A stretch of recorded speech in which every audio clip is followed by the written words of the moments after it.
ምን ይለኛል ጠንቋዩ? ኦርቶዶክስ ጋር ሂጂ ይለኛል፣ ጸበል ሂጂ ይለኛል፣ ጴንጤ ጋር እንዳትሄጂ ይለኛል።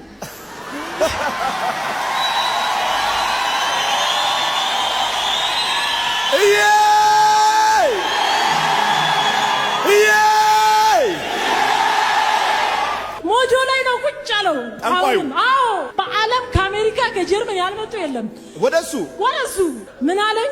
ስሚ አለኝ፣ ማስጠነቅቅሽ ጴንጤ ጋር እንዳትደርሺ። በቃ ጌታን እቀበላለሁ ብዬ ወሰንኩት። የሚካኤል ቀን አለኝ፣ የገብርኤል ቀን በ30 ዮሐንስን ቡና ፊ አለኝ። እንዴ ከቡና ጋር ምን ያገናኘዋል? እሱ ቤት የገብርኤልና የሚካኤል ምስል አለ። ጠንቋዩ ቤት። አዎ ኦርቶዶክስ ጋር የገብርኤል ዕለት በጣም ይነክሳል። ለእህቴ ነው መላት፣ ከእህቴ ጋር አንስማማም። ምክንያቱም በጣም አክራሪ ነበርኩ። አንቺ ምንድነው ልብሽን እንዲያረጋው አለኝ። ለምን ጠንቋይ ቤት ሲሄድ ልቤ ተከፈለ። እውነተኛ አምላክ ክርስቶስ ነው ብዬ የወሰንኩት ለኔ ብቻ አይደለም፣ ለሁሉ ህዝብ የምናገረው የኔ መናገር ብቻ ሳይሆን እዛ ገብርኤልና ሚካኤል በጣም ይነገሳል፣ በጣም ይከበራል።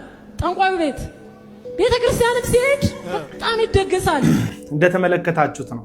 በምስክርነት ሰበብ የሰው ቤተ እምነት ላይ ታርጌት ያደረገ ስድብና ውንጀላን ማቅረብ ወንጀልም ደግሞ በህሊና ደረጃ የዘቀጠና የተዋረደ ስራ ነው። በእርግጥ እነዚህ ግለሰቦች አዳራሽ ውስጥ ሰይጣን ራሱ በተጠና መንገድ ድራማ እየሰራ እንደሚወጣ የታወቀ ነው። አንዳንድ ገጠመኞችን ልንገራችሁ። እነዚሁ ግለሰቦች አዳራሽ ውስጥ ሐሰተኛ ነቢያት አዳራሽ ውስጥ ከዚህ በፊት ሰይጣን ምን ብሎ እንደጮኸ ማለት ነው። አንድ ሰሞን ትዝ ይላችኋል፣ ቃና የሚባል ቴሌቪዥን መጥቶ ሰው ሁሉ ሌላ ቴሌቪዥን ማየት ነውርና ኃጢአት እስኪመስል ድረስ የሁሉም ቤት ቴሌቪዥን ቻናል ወደ ቃና በዞረ ጊዜ እነዚህ ራሳቸውን ነቢያት እያሉ የሚጠሩ ግለሰቦች በቃና ምክንያት ተመልካች ባጡበት ሰሞን ያው ተመልካች ካጡ መባና አስራት የሚሰጣቸው ሰው ማለትም ኢንካማቸው ይቋረጣል። ከዚህ ጋር ተያይዞ ምን አይነት ድራማ ሲሰሩ ነበረ? በዛ ወቅት ላይ ሰይጣን በጉባኤው ላይ ይጮሃል።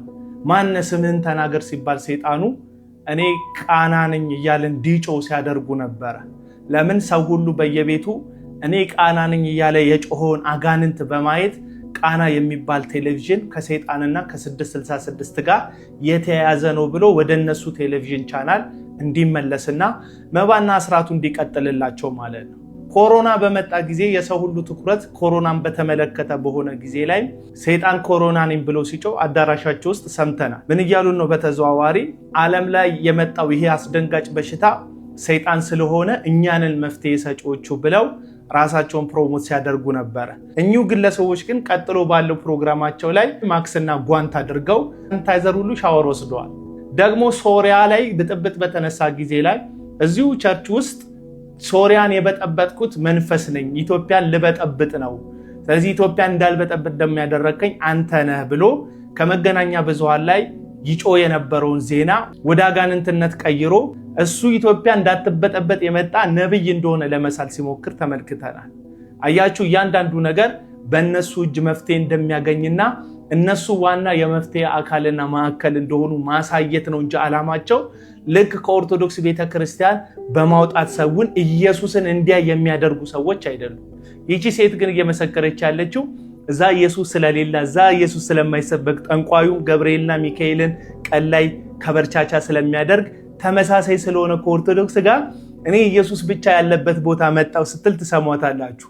ኢየሱስ ያለበት ቦታ መታ ቢሆን ክርስቶስን ተመልክታ ቢሆን የእግዚአብሔር ልጅ ኢየሱስን አግኝታ ቢሆን ረፍት ሆኖላታል፣ እሷም ከዘላለም ጥፋት ድና ነበረ።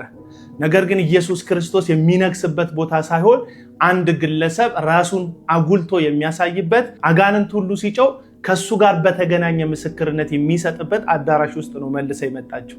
ስለዚህ የመጣችበትም አዳራሽ ኢየሱስ የሚታይበት እንዳልሆነ ይሄ ምስክር ነው የሚሆነው። ከዚህ በፊት ይቺ ሀገር እንዳትበጠበጥ አንተና ጠቅላይ ሚኒስተሩ አላሰራህ አላችሁኝ ብሎ አንድ ሰይጣን ሲመሰክር አይተናል።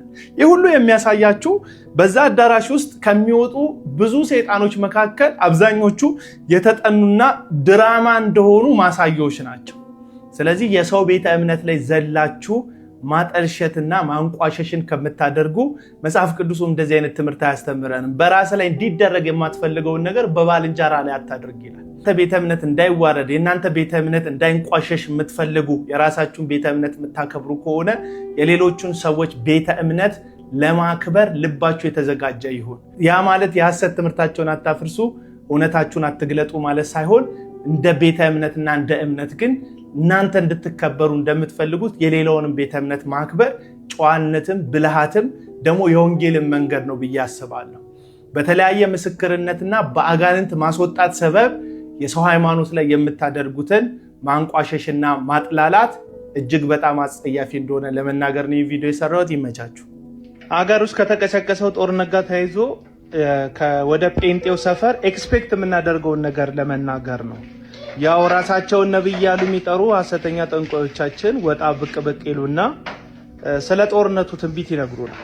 ያው ብዙ ጊዜ የሚነግሩን ደግሞ ትንቢት ኃይል ላለው ስልጣን ላለው ሹመት ላለው የሚያደላና ያዘነበለ ነው። ምክንያቱም ሐሰተኛ ነቢያት ሁልጊዜ ጥቅም አሳዳጆች ስለሆኑ ሊናገሩ የሚችሉት ትንቢት እነሱ ከሚጠቀሙበት ነገር አንጻር ነው። ያው እግዚአብሔር ስለማይናገራቸው ማለት ነው። ከዚህ ጋር ተያይዞ የአገር ስለ ጦርነቱ ትንቢቶች መስማት ትጀምራላችሁ። እኔ ያው ትንቢት አይደለም የምነግረው ኤክስፒሪየንሴን ሼር ማደርጋችሁ።